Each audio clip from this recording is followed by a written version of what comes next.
Manuel, j'espère que tu vas bien.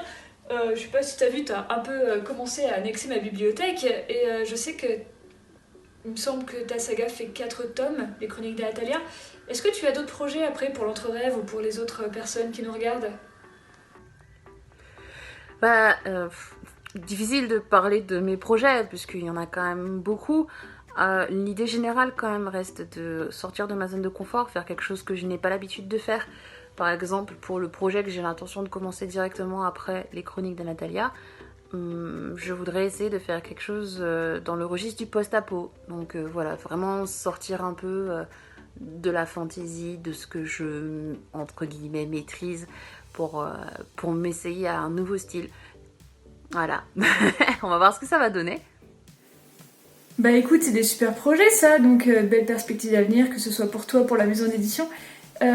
Dis-moi, Anna, dans les Chroniques d'Anatalia, se fait aspirer par le miroir de sa salle de bain. Pourquoi? Genre, c'est un traumatisme, t'as peur des miroirs, t'as peur de ta salle de bain. D'où ça t'est venu cette idée de passer dans un autre monde à travers un miroir en étant chez toi? Bah écoute, c'est vrai que si on considère le temps qu'il faut pour que je puisse faire quelque chose de ma tête, une expérience traumatisante au quotidien, oui, le miroir coule de source en fait. Bon, blague à part, j'avais vraiment envie de faire une disparition très mystérieuse, dans le sens où la maison elle est fermée, il n'y a plus personne à l'intérieur, on comprend pas trop comment elle a pu disparaître, pas de traces d'effraction ni rien. C'était vraiment pour entretenir le mystère. J'ai trouvé que le miroir ça faisait un peu plus... un peu moins suicide, voilà, c'était ça l'idée. Est-ce que tu as un processus pour créer tes mondes? Comment je crée mes mondes? C'est un peu difficile de dissocier la création du monde avec l'histoire, la création de l'histoire, parce que en fait, j'écris le squelette de l'histoire, je repère un peu les moments clés, et à partir des moments clés, je crée les environnements où ils vont avoir lieu. Et une fois que j'ai les environnements, j'invente la carte, je me dis pourquoi est-ce que ça serait plutôt comme ça et pas comme ça, pourquoi est-ce que les voisins ils s'entendent pas ou est-ce qu'ils s'entendraient bien, est-ce que, je sais pas moi, il y a eu un phénomène sismique qui fait que là il y a une chaîne de montagnes. Et en fait, du coup je crée la carte, et une fois que j'ai la carte, du coup je développe l'histoire. Donc c'est vraiment un processus, ce sont la création de l'histoire en elle-même et la création de la carte du monde, ce sont vraiment deux processus qui sont étroitement liés en fait. Eh mais ça a l'air super intéressant. Est-ce que tu pourrais nous parler un petit peu plus en détail de ces mondes? Déjà, on peut dire qu'entre Gnoud, le monde des Sous des Terres, et Anatalia, le monde des Chroniques d'Anatalia, il y a des similitudes. On est sur 2 continents. Dans les 2 cas, on est dans la fantasy, donc j'ai rajouté des races humanoïdes autres que les humains.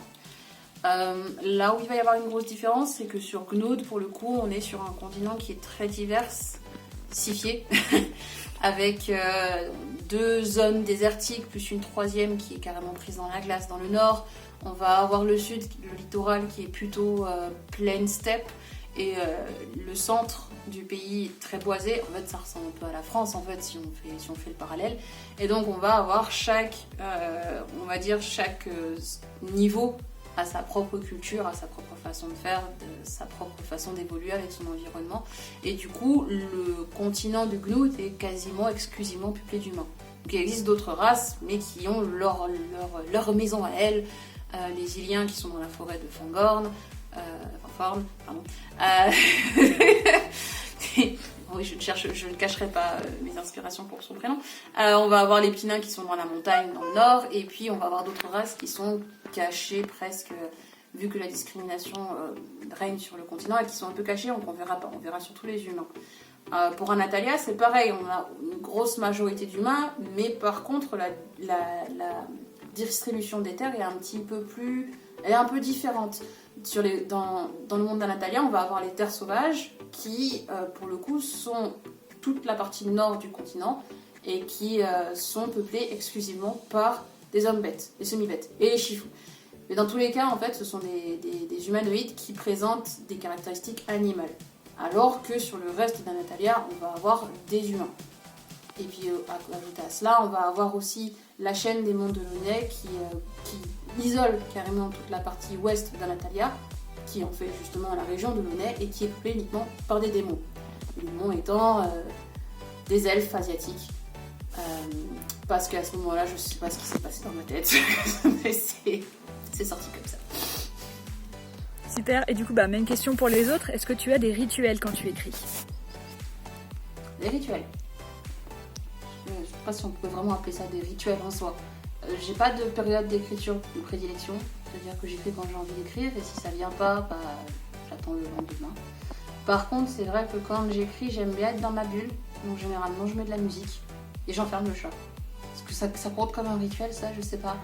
Mais en tout cas, si je suis seule chez moi, je mets la musique sur la télé. Si je suis pas seule et que j'ai pas la possibilité de faire mon asocial, je le provoque, je mets des écouteurs et je dis à tout le monde laissez-moi tranquille pendant le temps que j'écris. Écoute, c'est génial. Merci beaucoup Laure-Emmanuelle pour toutes tes réponses. Et est-ce que tu as quelque chose à dire pour finir? Écoute, merci Anne-Lise pour ce petit moment privilégié entre nous deux, interposé.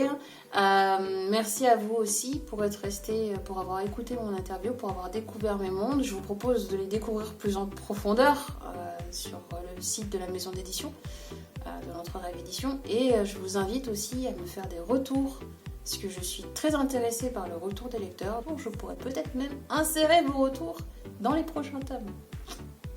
À bientôt.